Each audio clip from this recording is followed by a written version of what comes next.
So welcome everyone. My name is Inka Uilo, and this is a panel called In the Midst of Chaos, How Do You Find Peace? We have a group of academics and peacemakers who will be speaking to you today, not only on how to reduce interstate violence, but as well how we can work together to reduce interpersonal violence. Our first moderator is called Mary-Wynne Ashford.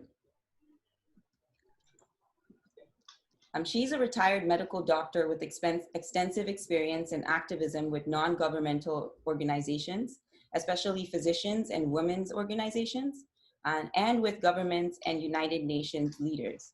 She's an author for the book Enough Blood Shed, 101 Solutions to Violence, Terror, and War.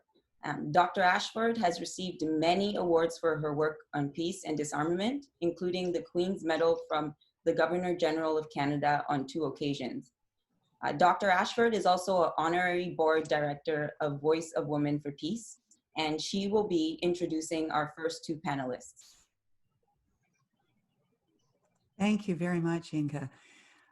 It's a great pleasure to be here, and I don't think I've ever spoken at a time when the world was in so many crises all at once. So this is a wonderful time for women to be coming together because we are essential in peace building and, well, basically in saving the world at this time.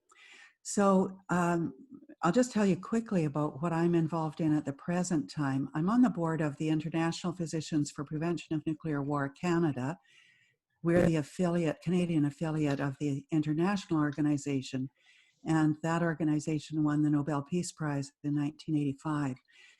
At this time, we're really focused on getting the nuclear ban treaty, and the second issue we're working on is the Secretary General's call for global ceasefires, a really, really important call.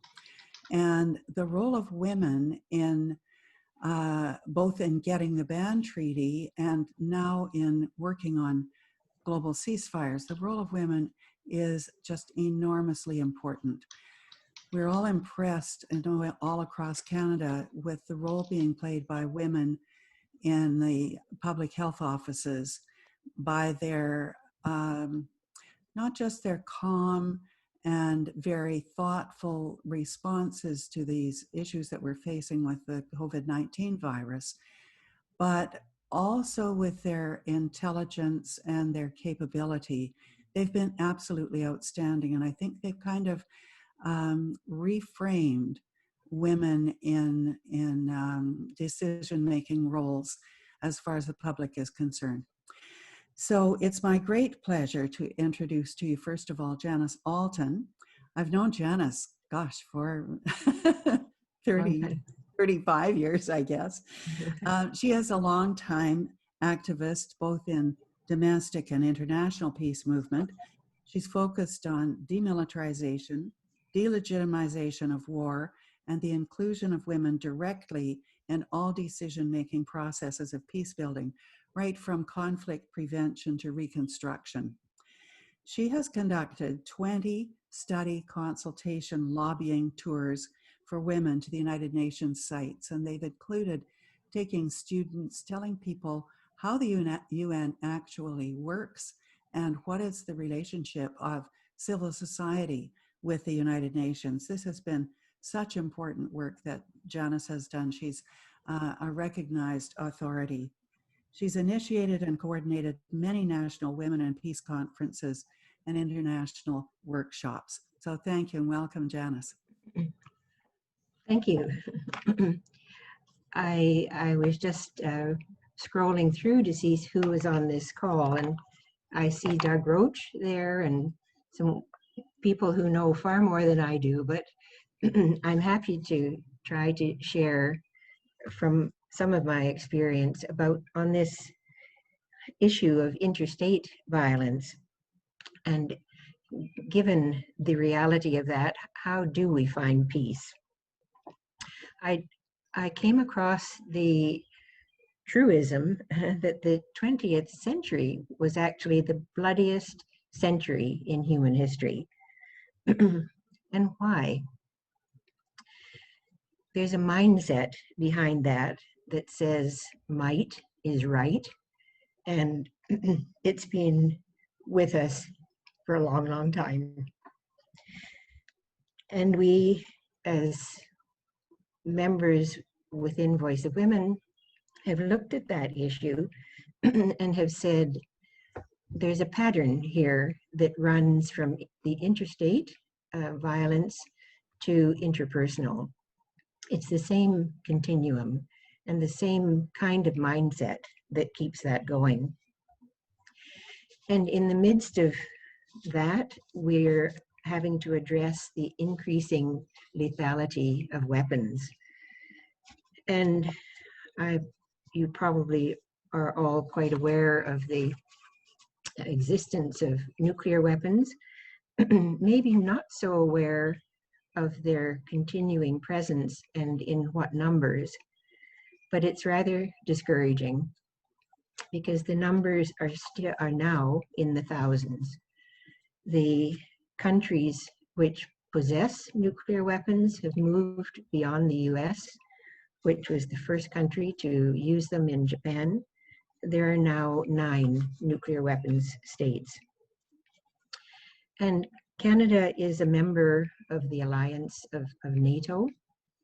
And sadly, NATO refuses to jettison its policy related to nuclear weapons use.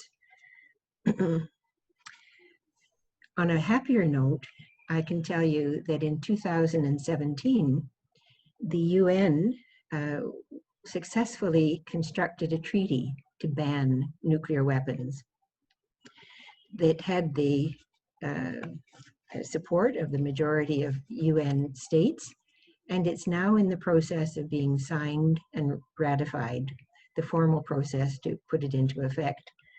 And there are 38 out of the necessary 50 states that have ratified it. So we're very pleased to see that progress. The other aspect that keeps perpetuating interstate violence, in addition, is the abundance of conventional weapons. That's big business.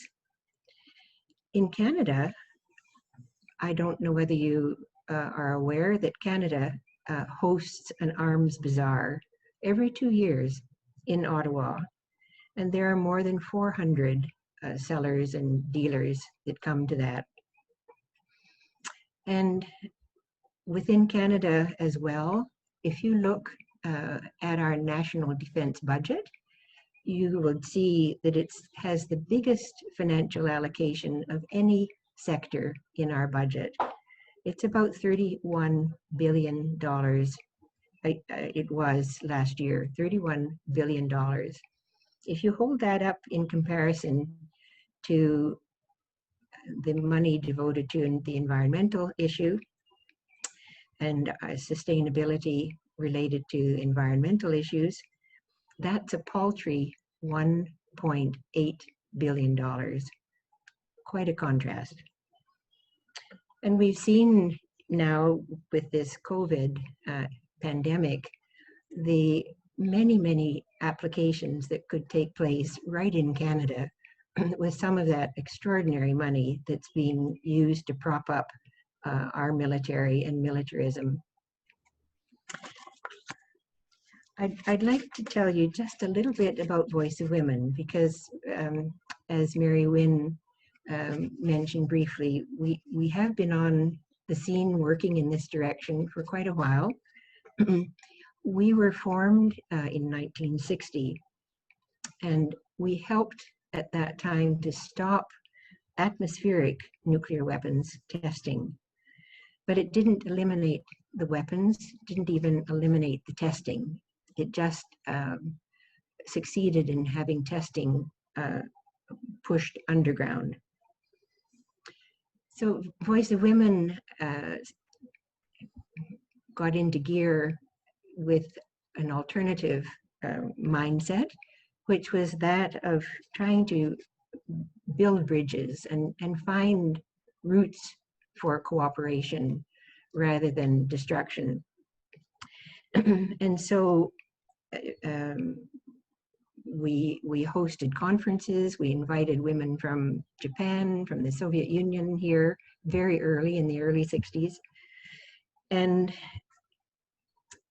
one of my tasks when I came on the scene in the 70s was to see what we might be able to do by interacting more closely with the UN.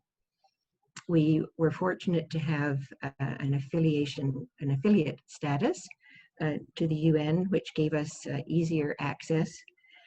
And Mary-Wynne mentioned that we've conducted about 20 trips. I think it's more than 30 now. And on those trips, we've been to New York and to Vienna and to Geneva.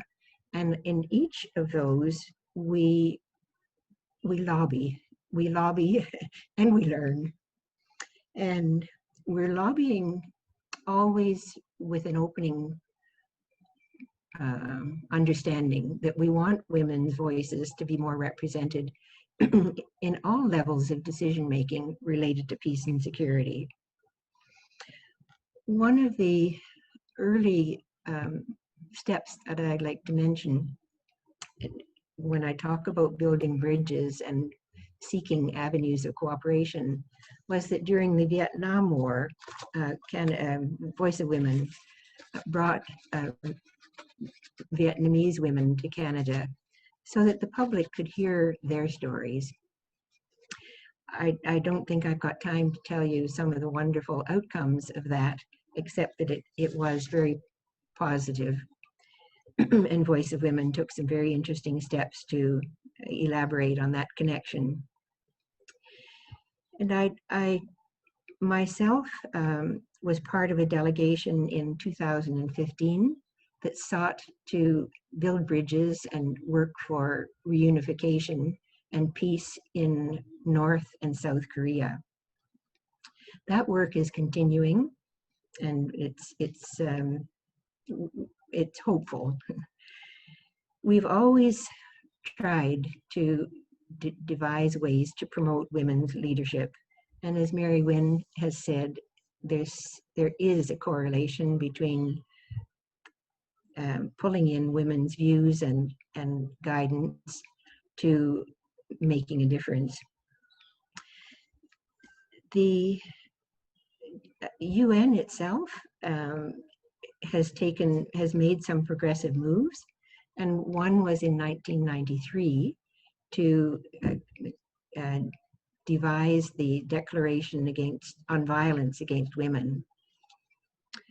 One that has received perhaps more attention is in the year 2000, the Security Council passed Resolution 1325, and that spoke exactly to the kind of core issues we've been lobbying on for a long, long time. That is that women are really critical to all aspects of peace building, from prevention to post-conflict reconstruction. And Canada has made another significant move in that it has appointed the first domestic ambassador whose responsibility is to promote this particular Security Council resolution. You may already have heard of Jacqueline O'Neill. She hasn't been in that office very long, but she's a woman that we can work with very nicely, and we're excited to have her. And another positive tack that Canada is on is to look at the concept of feminist foreign policy. It's just beginning. It hasn't moved very quickly, but we're pleased that there are civil society consultations that are slowly unfolding to help us move in that direction. So I'll wrap up by saying that we are, as an organization, fairly well organized. We plan to continue, And we certainly plan to speak out against militarism and war and the interstate violence that breeds. And very recently, just in the last 6 months or so, we've been collaborating quite actively to build a pan-Canadian peace movement that's more vigorous. So it will give us many more allies. And that effort is going to expand into the US and even globally. So I think we have a voice that's getting stronger and stronger. And that gives me hope. I say, as Mary-Wynne implied, it is a matter of survival. Thanks. Thank you so much, Janice. It really is inspiring to hear all the things that Voice of Women has been involved in over the years. Now, again, it gives me great pleasure to introduce another long-standing feminist peace activist. Hannah, excuse me, Hannah Hadkin is a long-standing activist in human rights and social justice as well as peace, deeply committed to addressing the structural causes of wars, poverty, social inequality, environmental degradation, and promoting a vision where differences are respected and honored. She's an example of a person who's pulling together these various different components of the crises that we're facing right now with climate and violence, the threat of nuclear war, as well as this disease, the COVID. The roots of Hannah's values stem from her Doukhobor heritage and the historical opposition to militarism and violence that brought the Doukhobors to Canada. She is dedicated to working for total global disarmament. Hannah, over to you.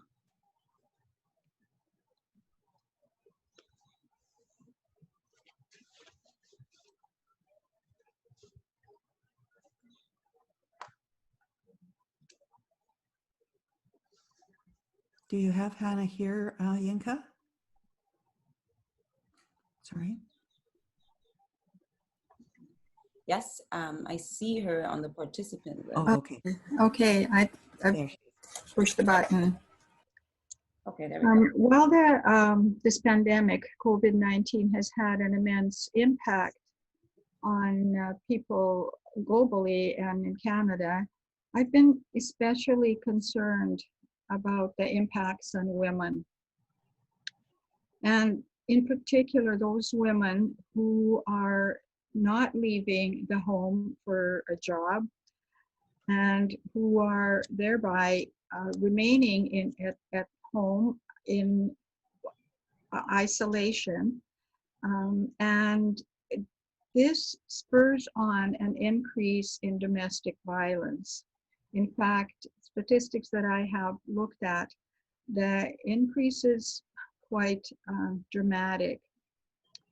And it began right from the early stages of the lockdowns. Domestic violence has been reported in some sectors, skyrocketed and across all regions, and in Canada as well as abroad. So in Canada, the reports indicate an increase between 20 to 30%. Other countries, including France, the UK, and China, have also seen a spike. While the gender-based are high in Canada before the pandemic, insofar as what's reported is that on average, a woman is killed by her intimate partner every 6 days. It will be astounding. It is astounding already to learn about the increases, and I fear what ultimately will be the statistics in post-pandemic. The majority women that have lost their jobs. And there are numerous women, we don't necessarily have those numbers, but they have worked in those 5 C's as it's referred to: the caring, clerical, catering, cashiering, and cleaning occupations. And we see what's happened with the hospitality and the travel industries, as well as the retail sectors. And most of these are all minimum wage jobs. Thus, this lockdown and being isolated in the home and without the ability to place a call for help, perhaps to family members, to friends, or even to a call to the police, are in many instances impossible. Women are experiencing the many forms of abuse. Could be verbal, emotional, psychological, as well as, of course, physical. The pandemic has clearly intensified the inequalities, and these relate to race, to culture, to identities, and naturally to women's economic status. These intersectional gendered bring to the forefront the underlying causes of gender inequality, including discriminatory laws and practices, the socially sanctioned relations, and naturally cultural norms. Thus, women are really faced with still greater barriers for their quality of life and for safety and for their human rights due to these structural factors post-pandemic. Women are carrying in their isolation and in this lockdown, and this has been recorded, huge burdens of worry on all accounts with respect to their interpersonal relationships, the looming economic crisis, which we are hearing on each time we're hearing a business report, and concerns with increased poverty and homelessness. It's a grim picture, and I'm hoping that one of the outcomes of a webinar of this nature, that it's raising the issues as they stand right now, and how do we move forward? What are some of the solutions? What are some of the aspects that we can, either on an individual basis, collectively, and in our communities, become involved with? Janice mentioned about the feminist foreign policy. Well, there needs to be a feminist domestic policy. Where are the policies of poverty reduction? Are we going to remain as is now with simple talk about poverty reductions? What about, we're seeing currently on the radar screens increases in minimum wage. Therefore, how about those discussions about guaranteed minimum wage? We have the opportunity to lobby our MPs and not forget about these really critical incentives.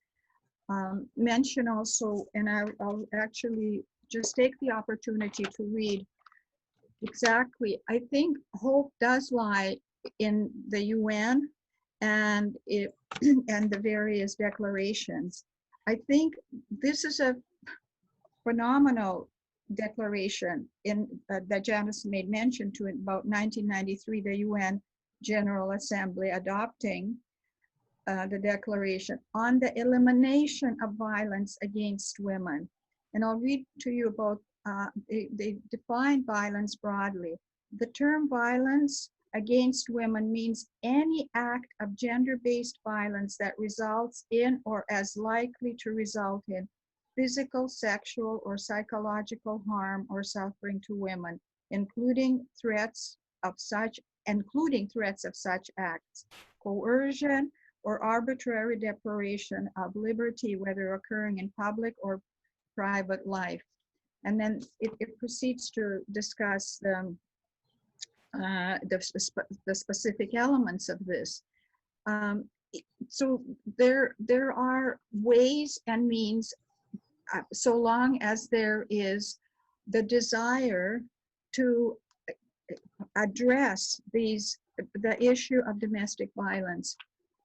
It's shocking that we have the average of 6 women daily being killed by an intimate partner. And with the spike in, as we're seeing now, in domestic violence, it's incomprehensible. It is, and with shelters that are already filled, with second stage transition houses, and certainly in my own community, we have been lobbying in Nelson, and making presentations upon presentations as the numbers are there for second stage housing. We don't have that. What about women's opportunities for training? The economical status of women. We cannot remain in what has been in the old normal, and I have a lot of hope for the new normal insofar as women's status is concerned. Thank you.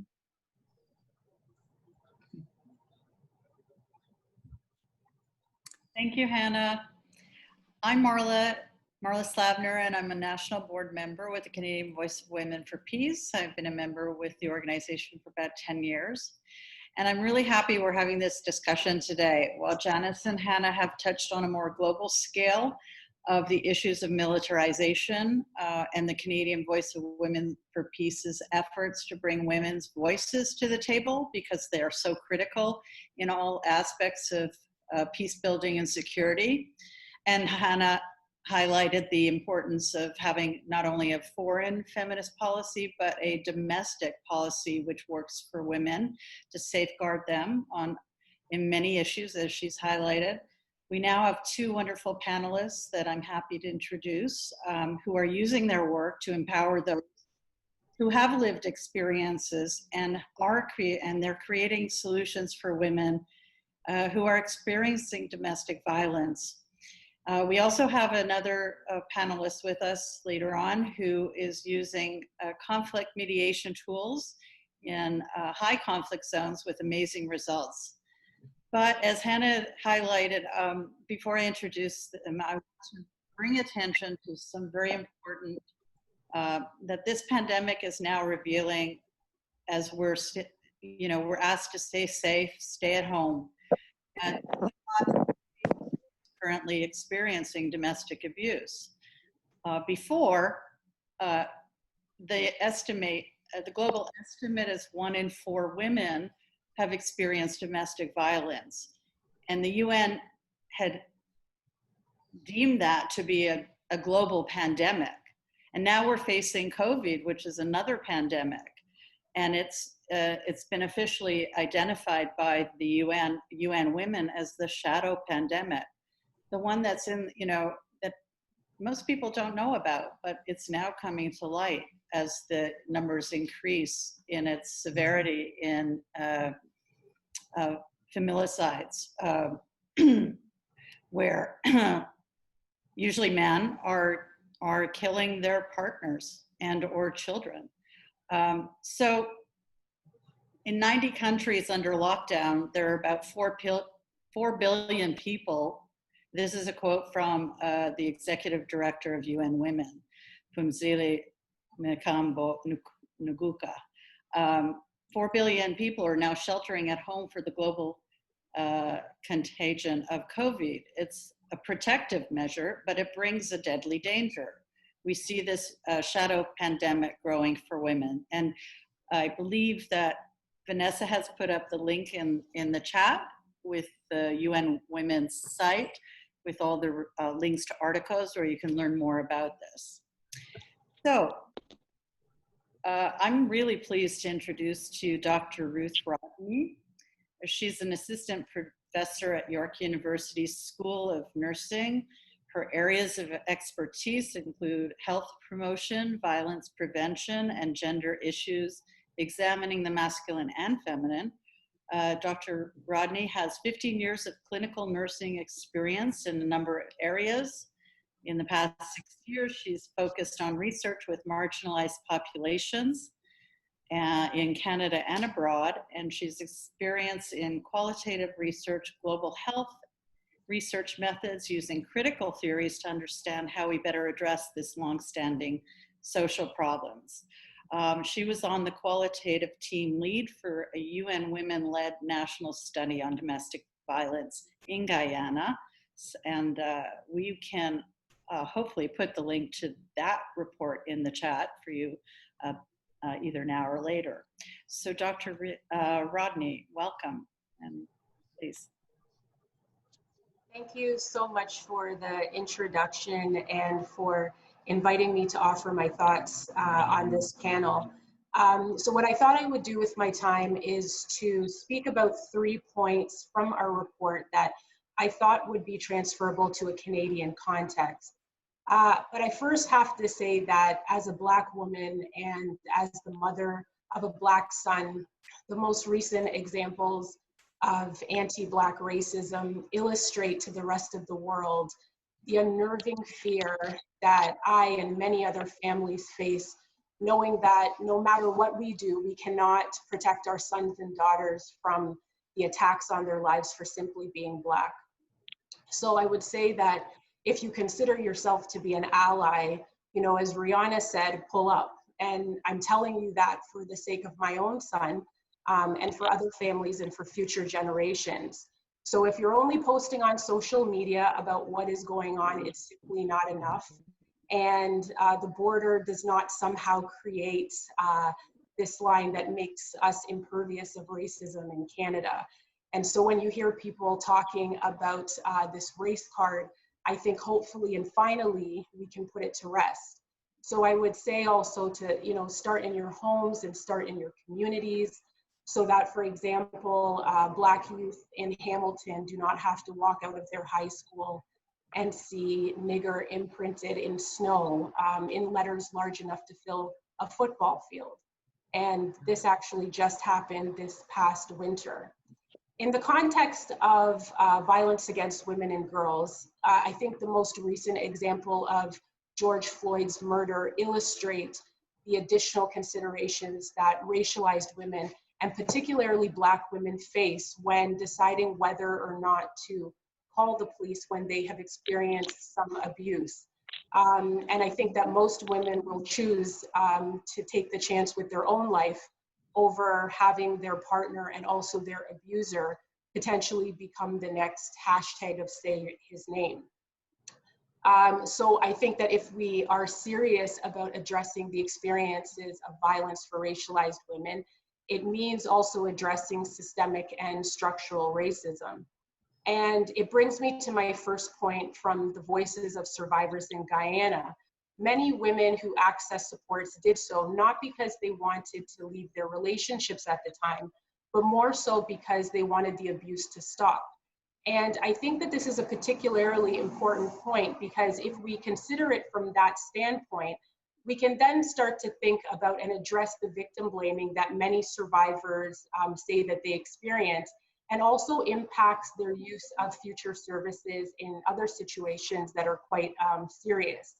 And women, like many other women across the world, spoke about the fact that they're quite dependent on their abusers for economic support.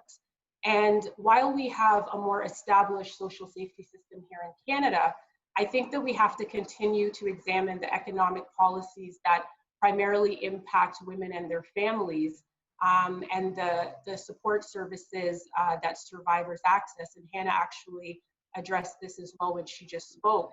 And I think that this pandemic has shown us what we already know, that many of the services that are needed for women were underfunded.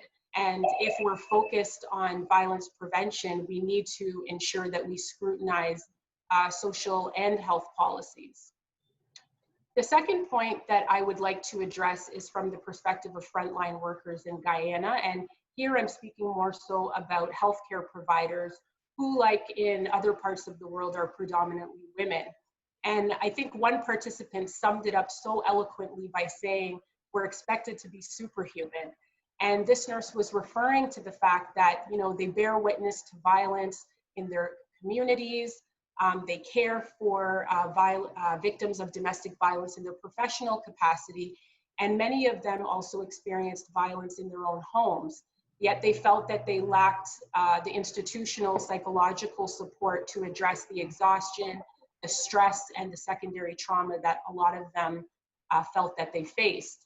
And here we see that during COVID-19, frontline workers have been elevated in a way that perhaps we haven't seen before. But there's also issues with who is considered a frontline worker. And again, I'm speaking, you know, particularly for healthcare workers, that many were left out of this designation, which means a lot of women were left out of this designation. And I think that if you ask any healthcare provider, they would tell you that every profession is really important on a healthcare team. And Hannah alluded to the number of women in Canada who were killed. But you know, the numbers also show that half of all women in Canada over the age of 16 have had some sort of experience with domestic or dating violence. And that number is 2.5 times higher for Indigenous women. So it means that without any doubt, many of our frontline workers are also dealing with violence in their own homes. And as Hannah said, the focus has been on the stay-at-home measures that of course increase the risks for women who cannot leave their home. But I would say that frontline workers who are at an increased risk for contracting COVID-19 may also be at an increased risk of violence for potentially exposing their familial homes to COVID. So, you know, while it is great to increase the pay for frontline workers, and we of course have to extend that to include all frontline workers, we also need to make it easier for frontline workers to access psychological supports and address the stigma of mental health within healthcare.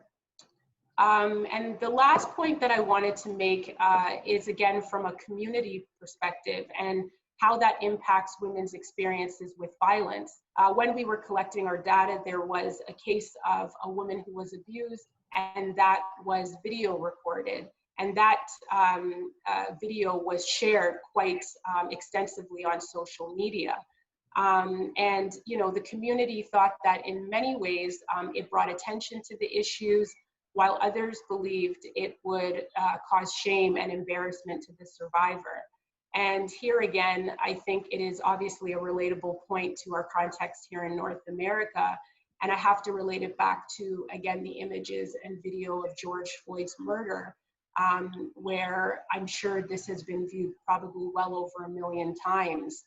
And I think that, you know, I don't have the answer, but I think that we need to consider at what point does the sharing of videos and images when a person is being abused or murdered re-victimize the victim or the person in that video. And I think that we have to, you know, continue to have further conversations about this to kind of see where that balance is. So I would say that in closing, one of the things that we were also asked to do is to reflect on the Minister of Women and Gender's comments, where she explained that perpetrators of abuse are empowered during COVID right now.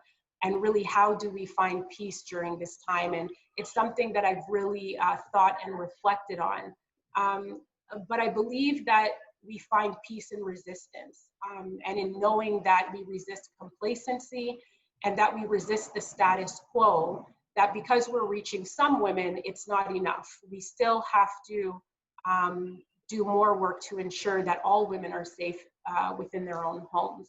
So I think in the interest of time, I'll stop there, but I'm more than happy to discuss anything else within the report. It's quite a large report, but I'd be happy to give further information in the question and answer period. Thank you, Dr. Rodney. That there's certainly a ton to think about, and you make good points in terms of, you know, highlighting what women on the margins, in the margins, have to experience, you know, and how important, how the risk increases, you know, and how important it is for everyone to get involved, you know, in naming this and working towards solutions. So thank you. And for the sake of time, I'm going to move on to the next panelist, Deepa Matoo. And Deepa works as the executive director with the Barbara Schlifer Commemorative Clinic. This clinic, hands down in the city, is just, it's one of the most overburdened, overstressed clinics. You know, you can never, the lines are busy.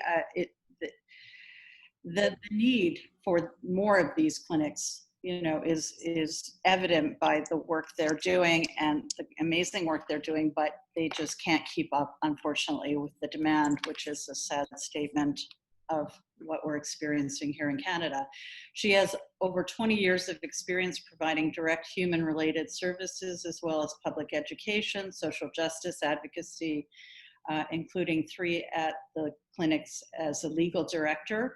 She brings a deeply intersectional approach to women's rights, and has managed the clinic's independent legal advice program. She, as well as an adjunct professor at Osgoode Hall of Law School for her role as co-director on the Feminist Advocacy Program.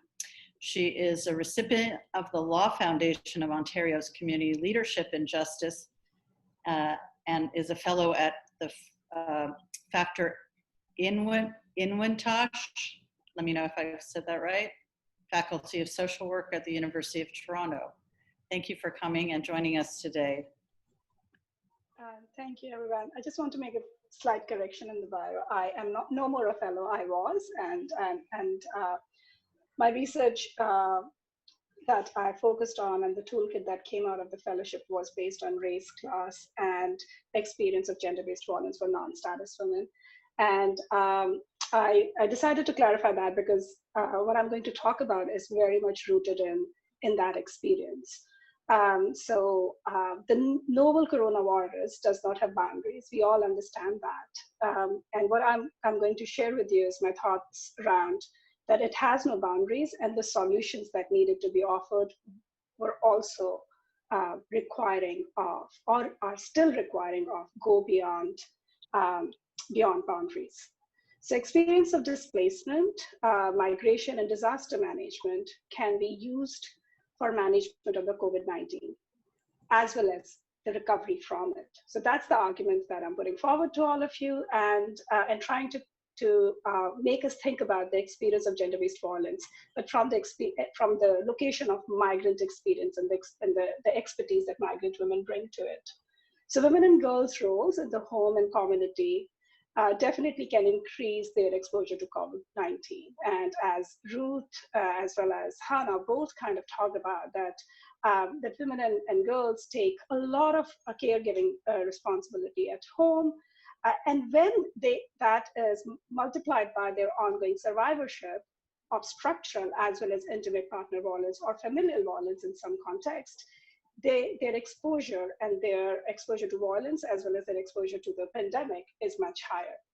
In paid work, very eloquently put together by Dr. Ruth, the migrant women commonly have roles as frontline health professionals, but also in hospitality as cleaners, as personal support workers in health environments, as well as the social sector providers or social sector responders the sector where I work, I can tell you that 90% of the women who continue to run those shelters that we are talking about, or continue to keep the spaces open, or food banks going, are all women at the forefront.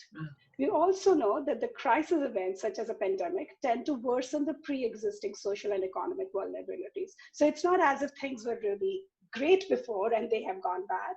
Things were already bad and they're actually worsening.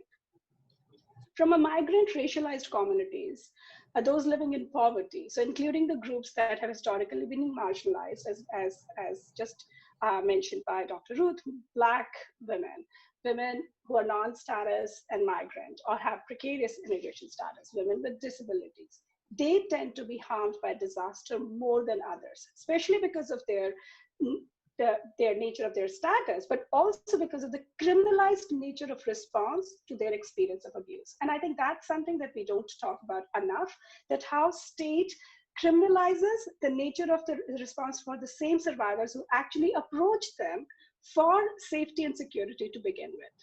They have less access to resources, they face protection risks, but they also have discrimination and onslaught of ongoing violence that happens towards them. Now, Statistics Canada recently released a report and said that 1 in 10 women are currently very worried or extremely worried about the violence at home. Canadian police forces note a significant increase in domestic violence calls. We know that there are 3 confirmed cases of Toronto women who have been murdered by their partners since the beginning of the pandemic. So this is the stats and this is the data we have and publicly available. From the clinic's experience, I can tell you what I'm experiencing on a day-to-day basis is not only increase in numbers, that's happening for sure, but that we have been dealing with for years now. Since 2016, I think the clinic has doubled its number by 200%. What we are now experiencing is the heightened and deepening of the risk that women face. So we are seeing that increased risk, not only because there are lack of spaces to get to, but also because the nature of violence has evolved during pandemic. On the background of the lost life, it is easier to see how gender-based violence crisis in a virus can be eating away at the rights of women. And it has been eating away at the rights of women for centuries. It has been causing death, loss of dignity, and many of them are not new to crisis management. So that's where I think I struggle with, and I wonder why that experience has not been noted or taken advantage of, or why they have not really collaborated with the communities who have experience with displacement in their migration experience, as well as in their experience of disaster management. So incorporating migrant women's voices in decision-making, I think will not only empower them, but it will benefit our communities in planning for what we are planning as we go. So I wonder, if the pandemic solutions were designed around the survivorship of migrant women in mind, would the outcome could have been completely different? Would the global leaders would have said at the onset of the pandemic management, stay home if your home is safe, and if not, start seeking alternate arrangements? Could the messaging have been different? And if the messaging was different, would the situation would have been different? Could we have had mental health supports planned for right at the beginning of the pandemic instead of thinking about it after the thought? Could that have been a completely different experience for the communities, especially the migrant and racialized communities? Now, we are on the road to recovery, as we keep on talking about. And on this road to recovery, the inclusion of the intersectional voices and experiences is really, really important, especially coping with the worsening of the pre-existing social and economic vulnerabilities. I know that sometimes when I'm talking, and I'm talking to a group like yours who are, the experts in the room, I really get surprised at that how we keep on asking questions and keep on asking for the same thing again and again. Collaborate with the communities because we are the experts and we know what's coming. So when the pandemic was announced, I think every organization which works with the not pandemic was announced, when the emergency was announced, every person who works with the communities where violence there has been onslaught of violence for years, we knew that this is the outcome. This is going to be the outcome, that there will be more threats and there will be more risks. So including those voices is what I suggest should be done. In closing, I want to quote Arundhati Roy. In her response to COVID-19, she said something which is beautiful, and I want to share with all of you. She says, we can choose to walk through it, dragging the carcasses of our prejudice and hatred, our avarice, our data banks, and our dead ideas, our dead rivers and smoky skies behind us, or we can walk through lightly with little luggage, ready to imagine another world and ready to fight for it. Thank you. That was beautiful, and I can't, just no one underestimate the work you're doing on the front lines. And I know the clinic well, and so from my heart to yours, thank you, and to all those here today for the work. What's happening interpersonal and interstate. There are definite parallels, and we can learn from each other at all levels of bringing women's voices and becoming more inclusive in that. We're going to move on to our last panelist, Leanne McKenna. I'm really thrilled to introduce Leanne. She's one of the most courageous frontline workers in terms of conflict, peace building that I know of.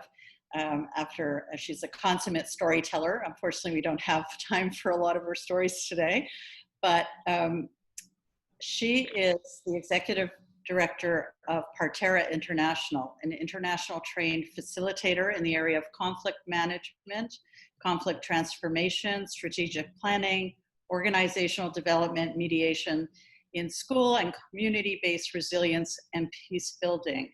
She has over 25 years experience working in high conflict zones in Latin America, Asia, various regions of India, Africa, and the Middle East. Lee, welcome.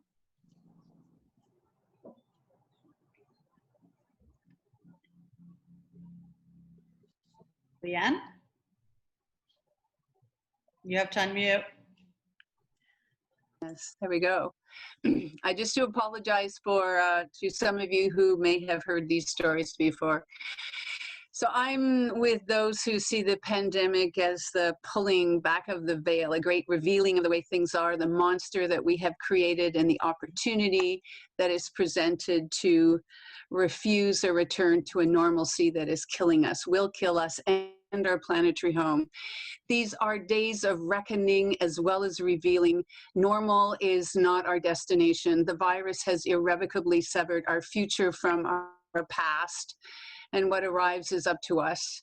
It's going to be either much worse under the business as usual types, or it is going to be much better, guided by what one writer calls a new superpower in the making, citizen activism. In the streets of Minneapolis, Los Angeles, Chicago, Washington, New York, Toronto, Vancouver, Regina, and earlier this morning, Edmundston, New Brunswick, there's another and related revealing and reckoning from which we will not turn away, that of the 400-year-long pandemic that is racism. A just recovery includes tackling systemic structural harm and violence towards Black, Indigenous, and racialized communities. My work follows two parallel and intersecting trajectories. I work in zones of conflict, doing training in nonviolence and nonviolent direct action, and the organization is called Parterra, Spanish for midwife. And here in Canada, I do training in planning and equity, race, gender, ability, status. So where do we find peace? Two things are clear for me through my work. One is nonviolence, and Rosie DiMano, by the way, in her opinion piece in yesterday's Toronto Star is absolutely wrong, look it up. The other is the indispensable presence of women. Here's a snapshot I'd like to share with you of the methodology I use in war zones. Experiential, elicitive, popular. So imagine this, it's 2005. And we are sitting in, the scene is an Episcopalian compound in Omdurman, Sudan, on the edges of the East Darfurian desert, where Omar al-Bashir has ramped up his war on the people of Darfur. And in this room, there are 10 women, 10 men, 10 Muslims, 10 Christians sitting in a circle. Not long into the first day of training and following 2 play-based exercises that have suggested that this is unlike any other training they've ever had, I walk slowly around the circle, effecting a sort of late-term waddle. "You are pregnant," I say to them, looking each one of them in the eye. The women seem okay with that, if curious. The men, not so much. "You are pregnant. Everything you need to know has been gestating inside of you since forever. Wisdom, story, all of it. And the DNA of what issues from this process is yours, not mine. I am here simply as your midwife, providing the container within which you will labor together to bring to birth that future for which you yearn. It's yours to name and to nurture to maturity. The stories are yours, not mine. The solutions are yours, not mine. There's nothing that is not up for interrogation. Race, civics, culture, economics, gender, religion, tribe.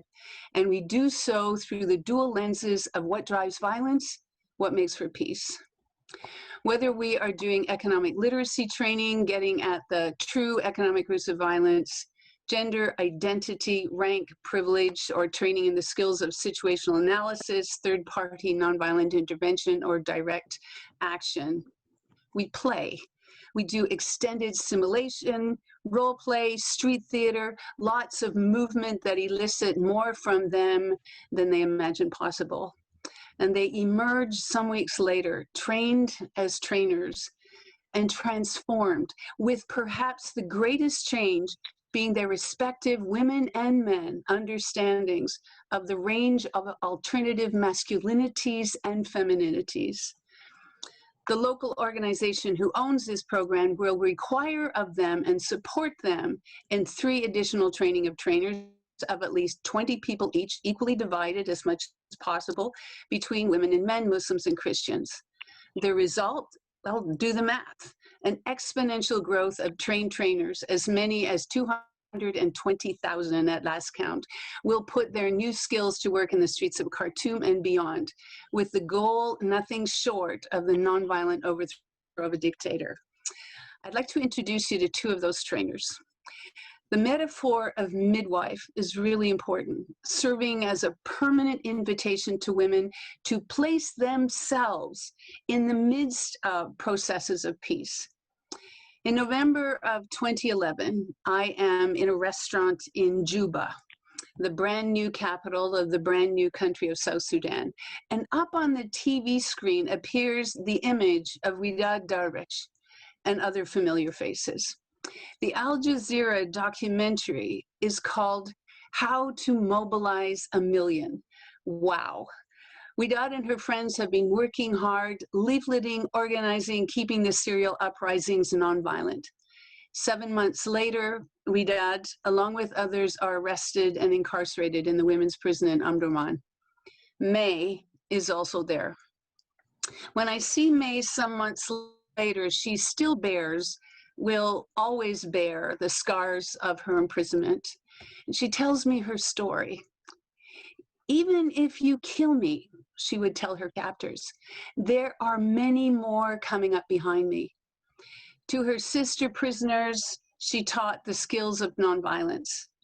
"There is a baby growing in you," she would tell them. "The new Sudan, it is going to be born." "All of these women, they know about you, Haboba," she tells me. "You gave us the best gift ever, the gift of nonviolence. Look at me, how beautiful I am, now that they have beaten me and starved me." She smiles back at me on the Skype screen. That was 2012. Forced to leave her beloved Sudan, May now lives in Berlin, where she remains an activist with a national reputation. On her release, Widad continued her dangerous work with those who in April of last year secured the first step of their goal with the nonviolent removal of President Omar al-Bashir. They were heady days, with women outnumbering men in the streets on some days, led by Kandaka, Nubian princesses of nonviolence. Tens of thousands stayed camped out in front of the military headquarters, unhappy with the al-Bashir buddy the Transitional Military Council had chosen as interim ruler. A year ago yesterday, the TMC ordered the paramilitary rapid support forces to attack the protesters, massacring over 120 people. Still, they did not go away. With the force more powerful of nonviolent resistance and the persistence of women who turned the occupation into a village complete with food preparation, garbage management, sanitary facilities, health and education centers, negotiations led in August to the establishment of a joint sovereign council with an economist leading the way to the country's transition, though a bumpy road to peace, a road absolutely laid by the indispensable presence and leadership of women. And I will end there. Wow, I think we're all feeling well right now. Leanne, thank you very much. Very transformative tools. And I'm going to pass this over to Inka now to close out. I believe there are probably questions from the chat room. I want to thank everybody as well for being here. So thank you so much to our speakers, and Marla, thank you as well for being one of our moderators. As well, thank you to Mary-Wynne for starting us off in the first part with our two panelists, Janis, Alton, and with Hannah Hadkin. We also would like to say thank you, a special thank you to Dr. Ruth Rodney and to Deepa Matoo by offering a one-year membership to VOW. As a special thank you for bringing your perspectives to this panel today. We are very grateful for the work that you do on your daily lives, and as well for the insight you've given us and the people who've attended this panel. So thank you so much, and we'll be sending you your memberships later on. Right now, we're now going to move into our question period.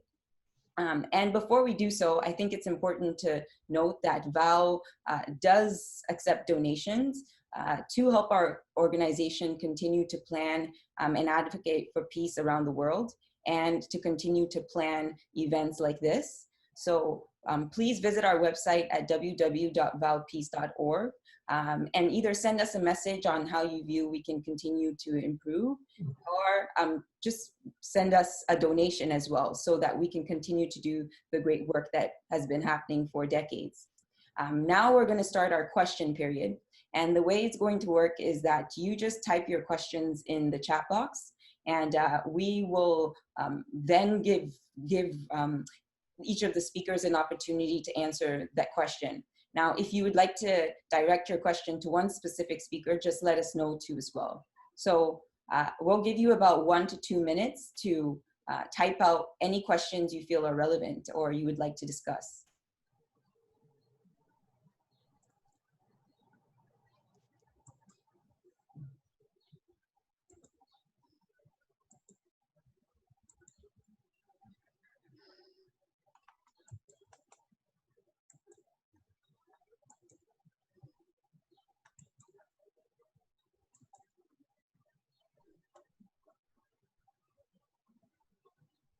Okay. So right now we're not hearing there. We currently have no questions, and I could get started with some that I have, at least from watching. From listening and watching this panel. My question would be to Deepa Matoo in regard to her Toronto Star article. If you could speak to what the response was that you received when you wrote that article, I think that would be really enlightening for those still left in this panel.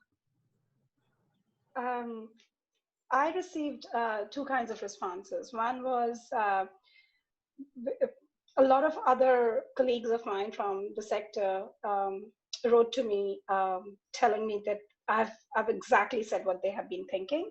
and I have exactly written what was in their mind. So I just gave the words to thought process for a lot of people in the sector.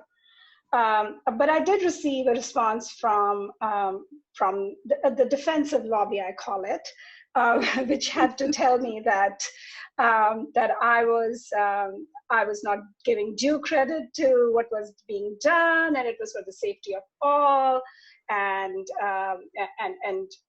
rightly so. It was later on declared that there will be, and there is money which has been put in the system. So that money which has been put in the system was thrown a lot at me as an argument, and I just want to flag it for all of you that the money, if it could create solutions by being on the table or in the bank, it would create a lot of solutions, because we know that we have a lot of money globally in the banks. The money actually only creates solutions when it's given to organizations. And unfortunately, over the years, the organizations have been stripped away of their capacities slowly and routinely. And so then when sudden money, even if it shows up, you can't quickly start getting the resources to put in place the way you need it. So there was a lag. And again, I'm saying more in a global context. I know that if you compare Canada to some of the other countries around the globe, you will say, oh, we still have so much better going on. But I always say, let's compare Canada to Canada and not necessarily to any other country around us. I think that the smugness sometimes we have about us being better definitely does not help in this context and many others, including what is happening to the Black communities currently in this country. Great. Thank you, Deepa. And I see a question is coming in from Catherine.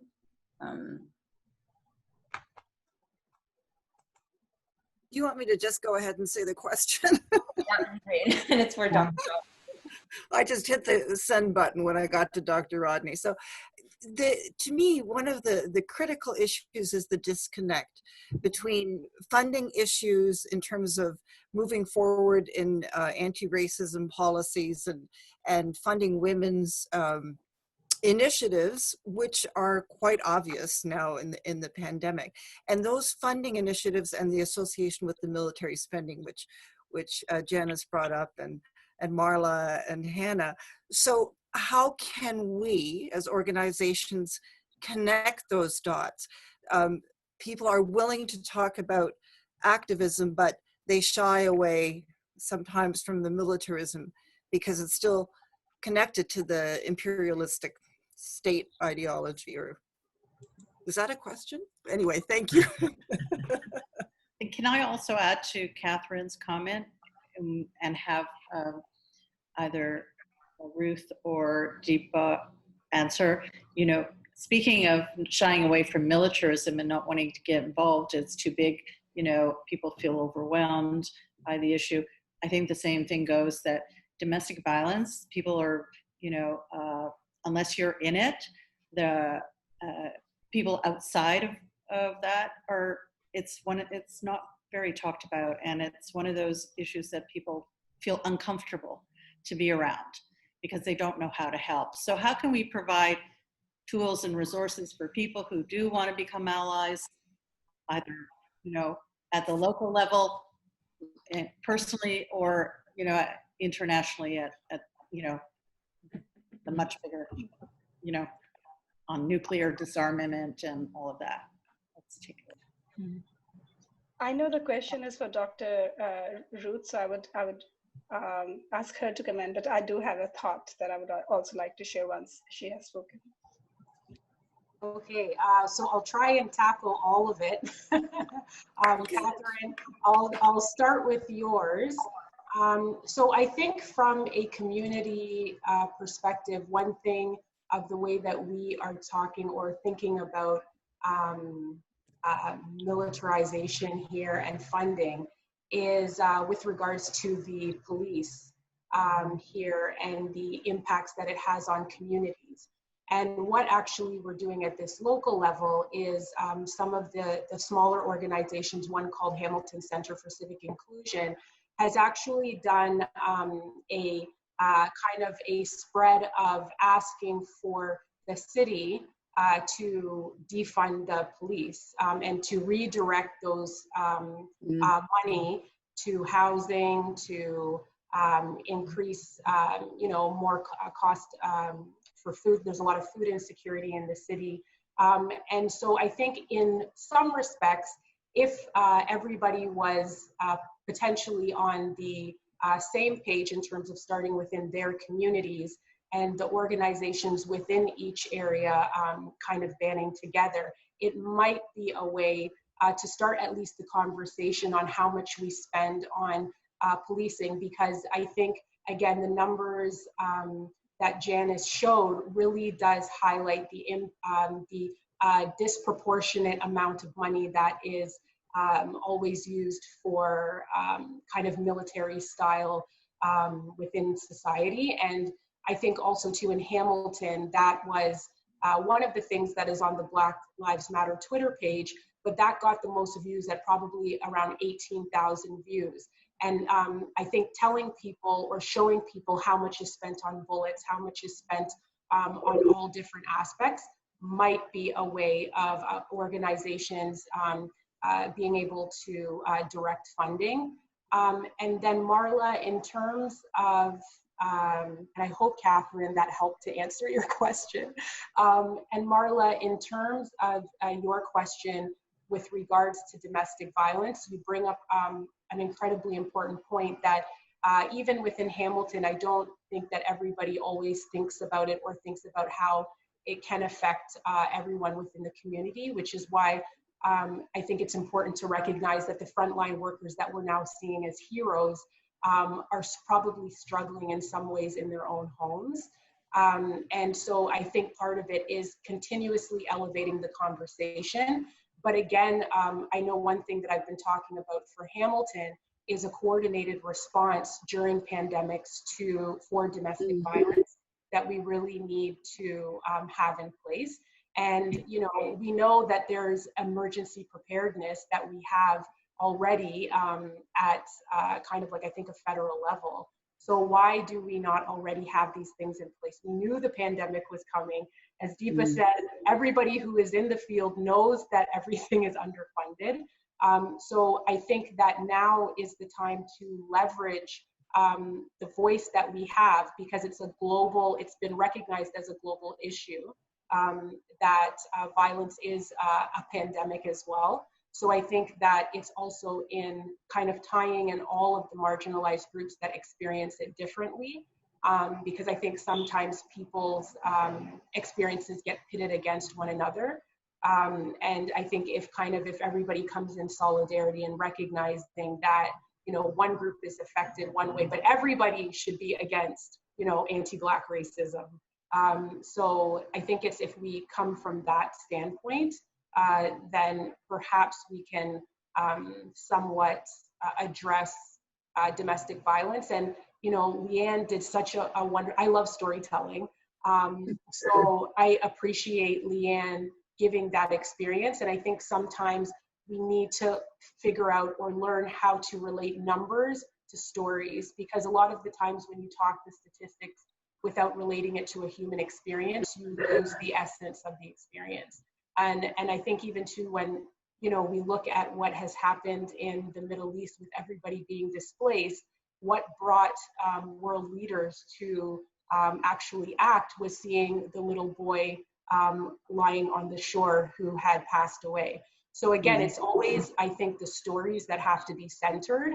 And it's kind of a way of resisting this idea of what we consider to be good knowledge, is always bringing back, as Deepa said, people to the center of what we're doing and making sure that their voices are being heard.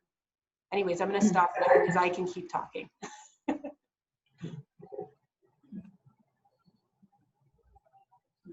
Deepa, Janice, do you have anything to add?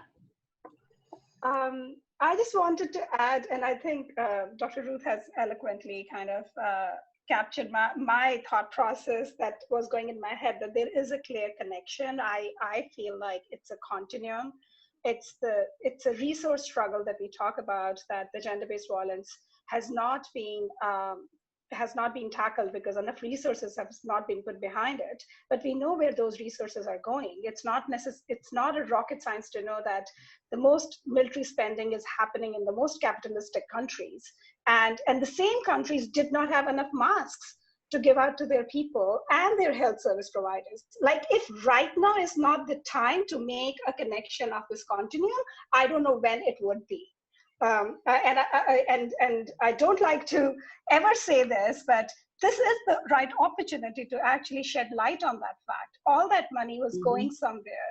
All those resources were being allocated somewhere. And the largest country right now, which is largest democracy as it is called right now, is struggling because they don't have the same very masks and internal resources, because that money is being funneled out into unnecessary disputes that are being created in the world at times by these countries. So I think there is a movement of change that I think we can say that we are witnessing. And if they don't change right now, I don't know what else would it change when the whole world had to come to a standstill. And everyone keeps talking about it. This is only the first wave. This will probably come second time round. And if we can do something between now to then, and bring attention to the fact that there is resources that are being wasted and not being allocated to the right places, hopefully a change can happen. And again, coming back to what Canada does and where Canada's money goes into the enforcement of communities rather than protection of communities, I think that's a huge gap. And as an activist in the field with gender-based violence, I can tell you that I am exhausted at times of going and being asked to go and train police officers. Because I don't think that should be on us. I think there needs to be an overhauling of the system, and that change needs to come with them. Thank you. And I see in the chat that Leanne has a question for Janis. Yes, I'm a member of the Global Action on Mass Atrocity Crimes, and it's generally not a fun meeting to be a part of. I feel mostly as if I'm the skunk at the garden party. And I spent a lot of time in Geneva and in New York in the 1990s when my work was mostly about monitoring and reporting on human rights violations. So I haven't spent, since about 2002, have not been there in any work capacity. And so, Janice, what I'm trying to figure out, and I'm struggling with this, GAMAC, the Global Action Against Mass Atrocity Crimes, is not a UN organization, but it is the overlap with UN types and R2P types and so on is huge. And so it is, I find it a frustrating place to be, because what I'm looking for is the ability of the United Nations, because they may not be officially there as UN people, but they speak the familiar UN speak, and are very sort of immovable in terms of what are the possibilities for not just sort of top down, but bottom up training, mass training in that is going to meet the assistance that the UN does often well and sometimes not so well. So that's my question. If you hear a question in there, it's about why is this so difficult to just sort of open doors that typically the UN. I remember back in the 1990s when the UNDP would not sort of expand its scope just for a bit to actually do to collect information on human rights abuses, because they said, well, we're UNDP and we don't do that, and that may be a caricature at this point in their development, but do you have anything you can say that could help me there? We've met with such a range of people when we go to the UN, and many many diplomats, and we have posed the idea that there's training and sensitivities that need to be cultivated at so many levels, from the diplomatic, including the diplomatic, down into civil society. And I think that's where we're at, that there isn't, I think, an easy access to the kind of training and understanding that we have yet to see that would help us work more effectively to prevent gross violations of human rights. I think we're seeing some progress, and but I think this is part of our ongoing work. That where do we get that training? You're a wonderful example yourself, Leanne, of offering that to civil society. And if we had 1 million people like you, and I know Lynn is on this call, she's done some training with the police departments. Wouldn't it be wonderful if we could have the kind of funding that would enable an expansion of training for nonviolence and the prevention of atrocities, whether it's interpersonal or writ large on the international scale? Mm-hmm. I would. Thanks, Janice. Yes, thank you so much, Janice. Thank you as well, Leanne, for that question. I would like to ask Hannah a question, because in her presentation, she did talk about some of the structural issues in society that exacerbate violence against women. And Dr. Ashford, Mary-Wynne, I hope you can speak on this as well. Hannah, you mentioned poverty being a huge issue in regards to exaggerating a woman's likelihood to experience violence, and essentially our society not doing enough to sort of alleviate those issues. And one thing you mentioned was increasing the minimum wage. So I'd like to ask you what other structural policies could be put into place to sort of reduce the likelihood of violence against women. And Dr. Ashford, through your work, did you see any sort of issues that you could speak on, being a physician for decades? So I'll let both of you speak on that. Well, I could mention a couple of things, and that's leadership. That's being able to ensure that at all levels, in all sectors, that there are equal representations of across genders. Because when the voices of women are heard in the decision-making capacity, it makes a tremendous, it has an impact. And oftentimes, what I've observed is that presentations by women, for example, to the municipal councils, to regional districts, and these are traditionally, they are reported in the newspapers and in the local news media.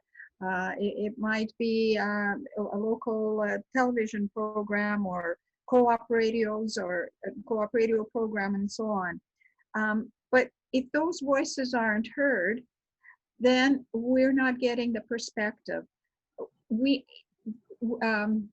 was mentioned about storytelling, which I really appreciate.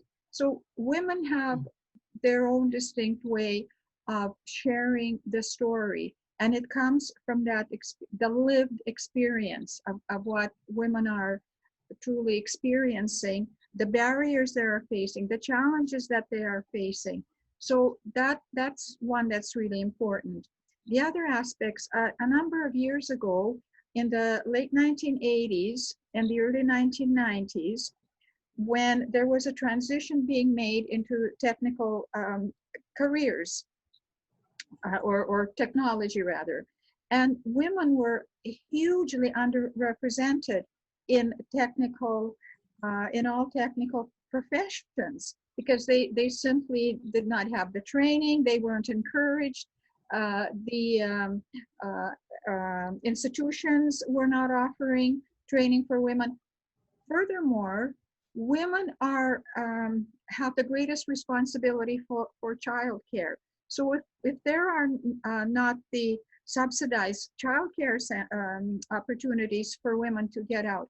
So during that time, a very interesting experiment basically that was taking place, and I was taking the initiative for this, creating the opportunities, bringing in a heap of training dollars for women to improve their math skills, to improve their science skills. Women received subsidies, training costs were paid, daycare was paid, transportation costs. And in my own experience of the 300 women who went through the programs with 15 women per classroom, not one woman rescinded. And women went on then into electronics, into sophisticated computer operations, into architecture, and so on. That brings women's economic status and provides them the opportunities. What's happened? Those programs are no longer available. Women are, where would they get the resources to take the training out of the institutions or the academic, whether they're training in trades and so on? How would they manage childcare? So those are just a couple of aspects of how those are the structural barriers. And I'm happy to be sharing experience, but not particularly on this call, because I do feel women's stories and women's voices need to be out there. So I'll let Mary-Wynne take it over from here. Thanks. Thank you, Hannah. I just want to reinforce what people have said about we fight these same struggles over and over. And I've watched this from when I became active in 1984 and talking about the struggles of women for childcare and so on. And we resolve some things and then they fall back and we have to do it again. But we have to remember we don't give up. I'm just going to make 2 quick points. One is that the UN has told us for years that 70% of the workers in the world for peace and social justice are women. So when we say you make a big difference, remember that every time things are resolved, as you were saying in the South Sudan, Leanne, women are playing a huge role, and the Philippines is another place. And then I'd like to refer to some research by Caprioli, which is now a number of years old, but really interesting, that in countries where women do not have rights, where they do not have the right to choose their marriage partner and the number of children they're going to have, they're not able to work outside the home, they're not able to vote or to stand for office, those countries are 30 times more likely to have an internal war. 30 times. So we know the role that we play in, I guess, modulating a society might be a good way to put it. But we need to be out there and we need to encourage young women to speak. They are being encouraged in the schools. I'm hearing them doing TED Talks that are really terrific. So we're making progress in that. You don't see the nervous, fearful expressions on women anymore. We're probably just as nervous as ever, but it's not showing the way it used to when we started getting active. So I just say, keep on keeping on.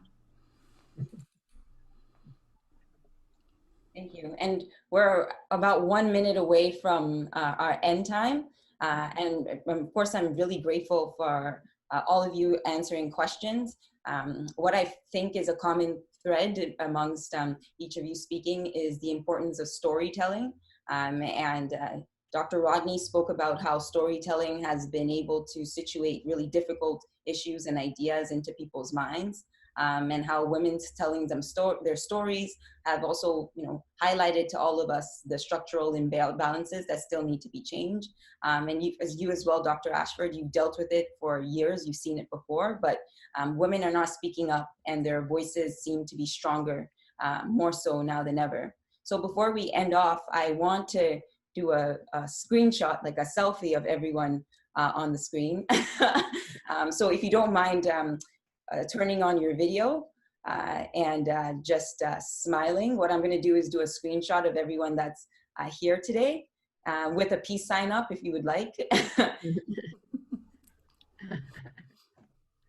So everyone say cheese. Well, actually peace. So 1, 2, 3, peace.